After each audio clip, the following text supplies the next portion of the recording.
कोई भांग पिए, उसको कहो भैया भांग ना पियो, वो कहता है भोले बाबा का प्रसाद है, कौन सी बुराई है।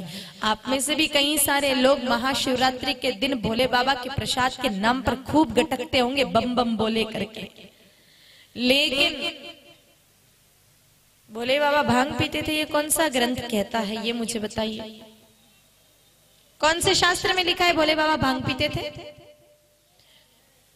सुनने में तो कोई कुछ भी कह दे, वो सत्य थोड़ी होता है।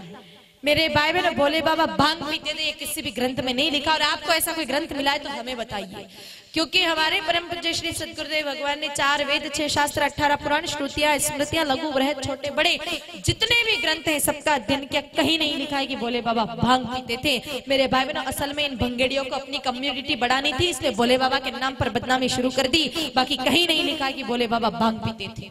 हम हिंदू लोग इतने मेरे भाई बहनों नालायक हैं कि अपना कोई शौक पूरा करना हो तो हम अपने देवी देवताओं की बदनामी करने में भी पीछे नहीं चुकते हैं। हमें भांग पीनी हो तो हम भोले बाबा के नाम पर भांग पी लेते हैं कि भोले बाबा का प्रसाद है। शराब पीनी हो तो देवी माँ का सहारा लेते हैं, भैरू जी का सहारा लेते हैं, भैरव बाबा शराब पीते हैं, या कोई देवी माता को शराब चढ़ती है तो हम उनके प्रसाद के रूप में पी रहे हैं। अरे भाई, कौन सा ग्रंथ कहता है कि भैरव बाबा शराब पीते थे, या देवी माँ शराब पीती थी, या भोले बाबा भांग पीते थे? वो ग्रंथ तो बताओ हमको, कहीं नहीं लिखा।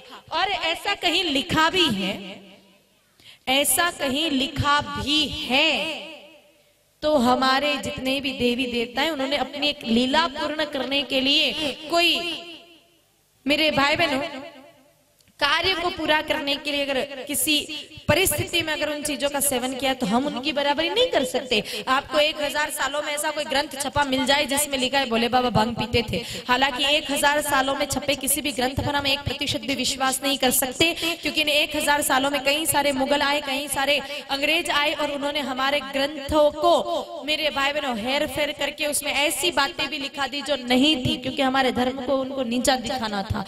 तो 1000 सालों में छपे किसी भी ग्रंथ पर हम विश्वास नहीं कर सकते, लेकिन आपको ऐसा कोई ग्रंथ मिल भी जाए 1000 सालों में छपा हुआ जिसमें ये लिखा है कि भोले बाबा भांग पीते थे, और 1 मिनट के लिए मैं मान भी लेती हूँ कि भोले बाबा भांग पीते थे, तो क्या आप भोले बाबा की बराबरी करने की क्षमता रखते हो? मेरे भाई बहनों, वो आशुतोष भगवान, वो शशि शेखर भगवान है, पहली बात तो ये समझ में ही नहीं आती कि वो भांग पीते थे।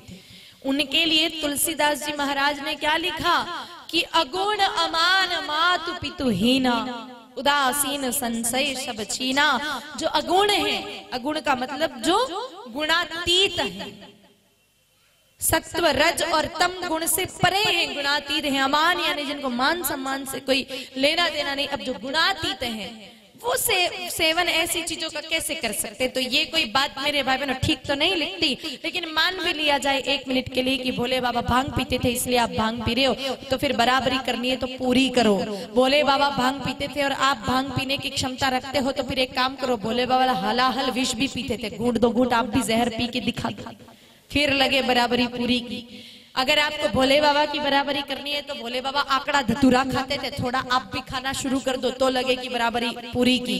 अगर भोले बाबा की बराबरी करनी है तो भोले बाबा अपने गले में, अपने भुजाओं में, अपने मेरे भाई बहनों जटाओं में नाग देवता लिपटा करके रखते थे, एक हाथ काला कोबरा आप भी ला करके गले में डाल दो तो लगेगी बराबरी पूरी की। सिर्फ नशा करने में भोले बाबा की बराबरी क्यों करनी है? तो कहीं नहीं लिखा है ऐसा, लेकिन फिर भी हम लोग कर लेते हैं। तो आप करना है तो भले करो, लेकिन कम से कम हिंदू देवी देवताओं को बदनाम करके तो बिल्कुल मत करो।